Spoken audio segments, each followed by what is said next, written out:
In just 2 months of starting my podcast, I secured dream guests like SpaceX co-founder Jim Cantrell and my absolute hero, Bertie Gregory, who is a National Geographic wildlife filmmaker, explorer with his own Disney Plus shows. And today I'm going to show you the exact way you can secure your dream guests as well when you're just starting your own show, even faster than I did. So the best way to contact and reach out to your guests is via email. It's way better than Instagram DM or social media DM, and we'll get to that later.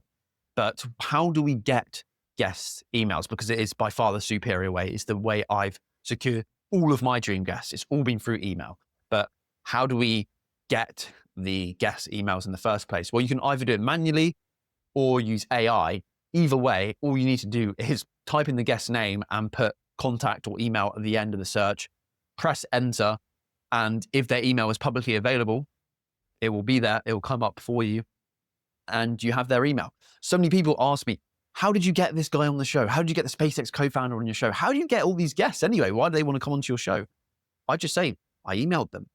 So many people's emails are available on the internet nowadays, and people use them. People check their email regularly. It's the best way to get guests on your show. And now we've got the guest emails. How do we send them one that will increase their chances of saying yes? Well, I've got an entire template which you can plug into AI and copy and paste based on the guest's name and expertise, and it will generate a personalized email for you. Top link in the description for that. It's on my private remote podcast. It's my paid community, my paid course, where I go through the step-by-step blueprint of exactly how to grow your own podcast super fast. There's a few things in that email template that I use regularly that are important if you want to get your dream guest to say yes to come onto your show. You need some social proof. So if you've grown your show by a few numbers, you've got 1 million views on one video, include that. If you've got a best-selling author, include that. If you've started your own business and you're a business owner, include that. If you've won an athletics competition, just say you're a competition-winning athlete. I started off as a photographer, an award-winning BBC featured photographer, which I included in all of my emails and still do to this day. Having that social proof indicates you're an important person and you're worthy of, their time, and they're worthy of coming onto the show. It just increases the credibility, makes you look more professional. Don't make anything up, but you can bend the truth a little bit. If you've done something or you got 1 million views on a different account or whatever, just include something that you've done. And if you haven't done anything with your life, do something with your life. But if you still want to send an email to your guests, which I recommend you doing, even if you have zero social proof, which I highly doubt, everyone's achieved something in their life. Everyone's tried something. Just introduce who you are, introduce that you're a podcaster, and then tell them what the podcast is about very briefly, and then give them a specific compliment about a specific piece of their work. Don't make it generic. Don't be like, oh, I love your work on psychology or filmmaking. Say, this paper that you did about this psychology topic was so fascinating, and I know the audience will absolutely love the lessons that we can extract from it in this conversation. It's just so much better, isn't it? Be giving a specific compliment about the guest work. It shows that you've spent time researching them and genuinely care about them and want to know more about their work. It just makes them feel good. It makes them feel important. And that's the most important thing you need to do when you're reaching out to guests to come onto your podcast. But before we do any of that, by the way, we need to make the headline of the email, the header of the email, super important. Imagine it's like the title of a video.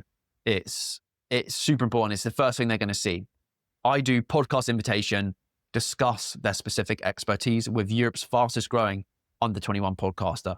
But before I was Europe's fastest growing under 21 podcaster, I just had it as podcast invitation, discuss whatever topic they're the best at, whatever they're an expert in. How do you know what the guest is an expert in? Well, you create an email AI template that says, give them a specific compliment about their specific expertise and include this in the email title. And AI will do it for you. AI will trawl the internet and find it for you, which saves you loads of time and means you can send loads of emails out super fast.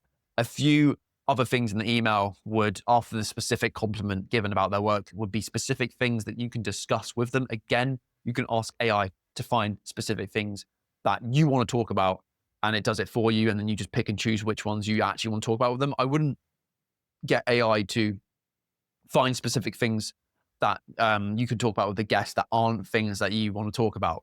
but I'd get AI to find the specific things for you if you're stuck on ideas, and then choose the best ones and add that to the email.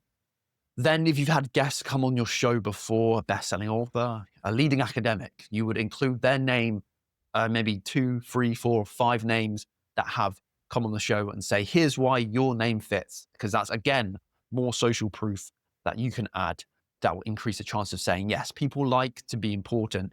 And a great way to be important is to surround yourself with important people.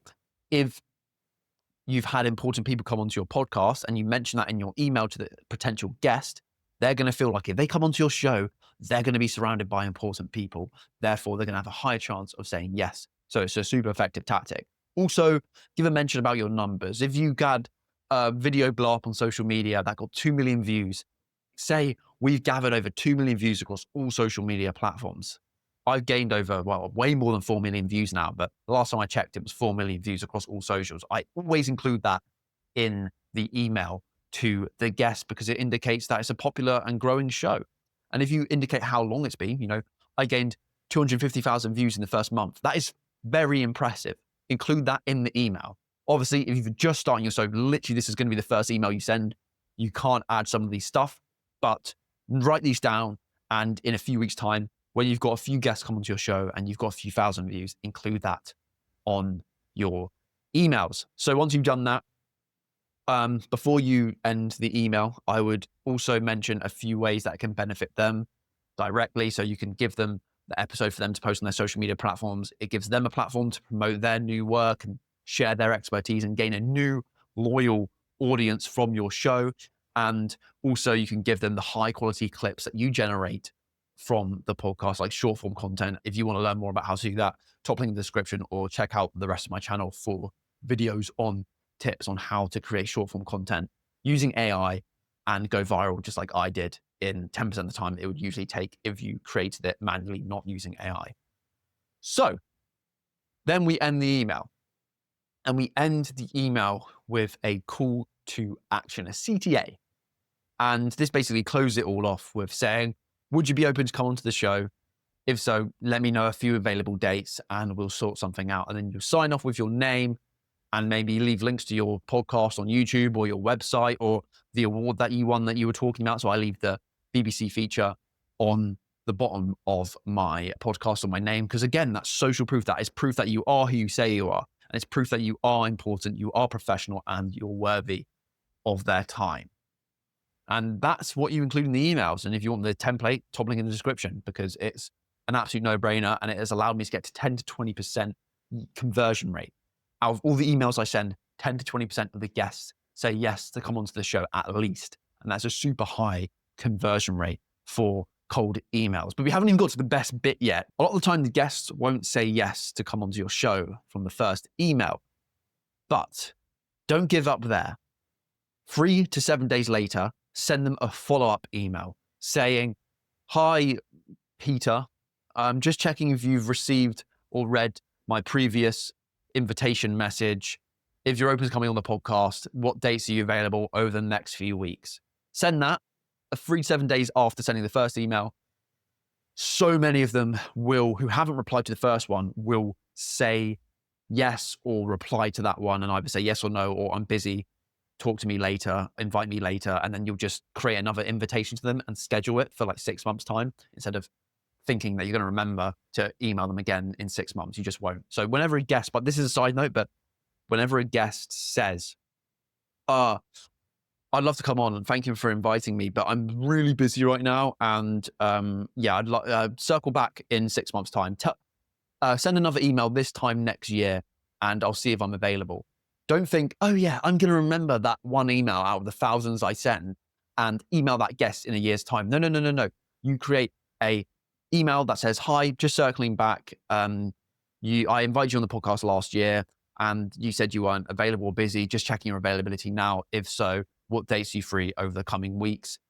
Write that out as soon as you see that email and then schedule it for 6 months' time, a year's time, because you will not remember to. If not, and you'll miss out on one of your dream guests, which is what we want to do. We want to secure our dream guests and get them on the show. We want to talk to our heroes. And that's the best way to do it is through podcasting. So 3 days later, send a follow-up. And then 2 weeks after that, I would then send another follow-up, almost like a final follow-up, but it's not the end of the world if you don't do that. A lot of the time, the guest will be sick of you emailing them and just say, thank you, but no. Or they'll say, oh yeah, okay, sure, let's get it sorted. Because a lot of people, including myself, read messages and read emails and answer them in our head and then think, oh yeah, I'll send it later. And they procrastinate it. And then in their head, it's already been ticked off. They've already got the dopamine reward from doing that task, and then they forget about it. So sending a follow-up or 2 or 3 or 4 constantly reminds the guest that you want them to come onto your show. And a lot of the time people do want to come onto the show, but they're either busy or they just forget to respond. So sending a polite follow-up a few days later is the best tactic for them to come onto your show. Bertie Gregory was secured through a follow-up. SpaceX co-founder Jim Cantrell was secured for a follow-up.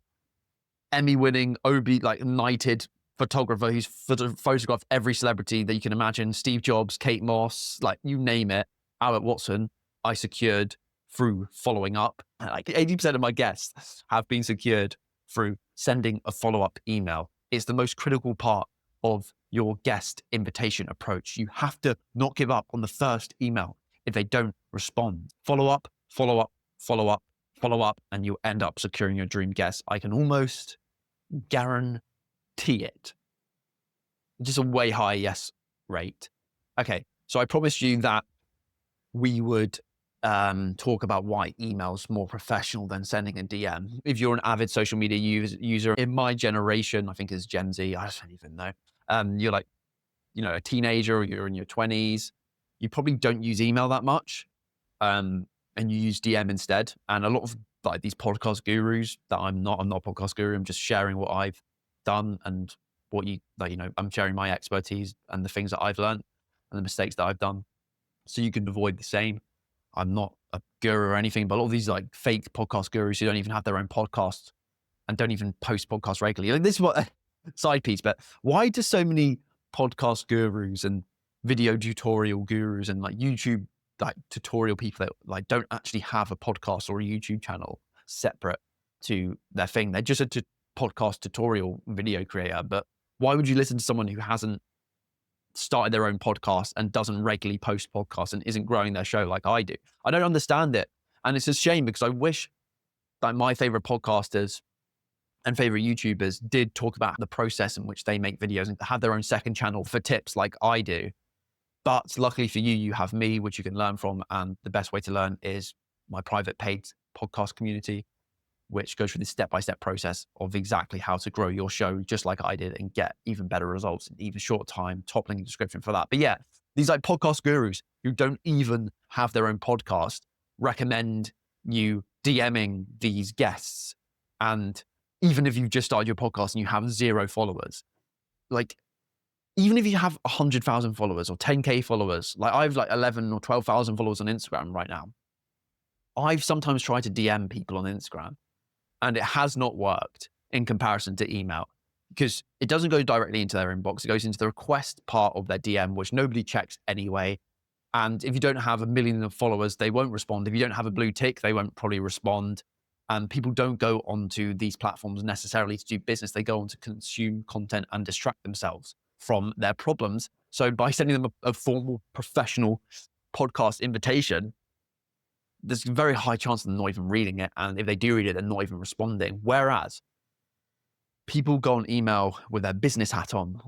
They're going there to get stuff done and accept invitations to things or decline invitations to things. And they regularly check it because that's part of their life and their job. And it's where all their career happens. We spend 50% of our waking hours working. So a lot of the time is going to be spent reading emails. It doesn't go to a request section. It goes directly to their inbox. So they're guaranteed to see it, especially if you send multiple follow-ups, like I mentioned earlier. And you don't have your 0 or 5 followers attached to the email. So they will just see you as more professional because you don't have that lack of social proof attached to it. It's just an absolute no-brainer. And it's exactly how I would and continue to secure my dream guests when I'm just starting out my podcast. Email is the way. And yeah, if you want the exact step-by-step blueprint and you want to join weekly calls with me and get personalized feedback from me of how to the exact steps on how to start your own podcast and succeed whilst avoiding all the mistakes and learning from a pro like myself, and get my email template, which you could put into AI to generate hundreds of emails to send to guests, which saves you so much time, and much, much more. Join my promo podcast blueprint. It is just for you. If you're just starting your podcast, I wish I had someone to tell me what to do, what not to do. And I didn't. And I had to learn through trial and error. But luckily for you, you have me. Top link in the description. I hopefully will see you there on the next live weekly call. Right now it's half price. If you sign up before the 25th member joins, you'll be getting it for that price. After the 25th member, I will be doubling it. So you're early right now. Hopefully see you there. Watch the next video or click the top link in the description. And yeah, hope you enjoyed this. Goodbye.